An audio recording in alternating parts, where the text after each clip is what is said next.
Hello everyone, তোমরা সবাই কেমন আছো? আশা করি প্রত্যেকে ভালো আছো।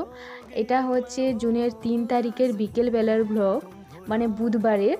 ঘুম থেকে উঠে জল খেয়ে বাইরের জানালা দিয়ে প্রকৃতি দেখছিলাম। মেঘলা হয়ে আছে আকাশটা, আর তীব্র গরম খুব বাইরে। যে হলুদ ফুলগুলো দেখছো সেগুলোর আমি নাম জানি না, কিন্তু খুব দুর্দান্ত লাগে। আমি এক কাকিমার বাড়ি থেকে নিয়ে এসেছিলাম চারাগুলো 2 বছর আগে, তো আর লাগাইনি। এগুলো বীজ পড়ে একা একাই হয়ে যায় বিনা যত্নে। তো গাছের আম পাকা শুরু হয়ে গেছে, যেগুলো 2 বছর আগে থেকে হওয়া স্টার্ট হয়েছে।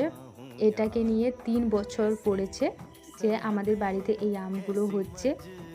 যে আমগুলো পেকে যাচ্ছে সে আমগুলো খাওয়ার সময় দেখছি কীরকম একটা কালো কালো হয়ে গেছে, মানে দানা দানা টাইপের, যেটা নষ্ট হয়। আর আমি কাঁচা আমগুলো টক চাটনি এইসব খেয়ে শেষ করে দিচ্ছি এখন। তাও কিছু কিছু পেকে যাচ্ছে, যেটা রোদের জন্য। সন্ধ্যাবেলায় ডিমের পোচ খেলাম, আর রাত্রে চপ বানিয়েছিলাম, আলুর চপ, যেটা খুব একটা ভালো হয়নি, তখন নিজের মতন চলে যাবে। তো সকালবেলা আমি তাড়াতাড়ি ঘুম থেকে উঠে বাড়ির সমস্ত কাজ সেরে পুকুর পাড়ে পাখিদের কিচিরমিচির শুনছিলাম। আর আশেপাশে পুকুরের মানে চারপাশটা আমাদের প্রচুর সবুজে ঘেরা। আর কিছুদিন পর আমি এটা পরিষ্কার করব, তো কাজের জন্য আমি সময় পাচ্ছি না, সময় বের করে এগুলো পরিষ্কার করতে হবে।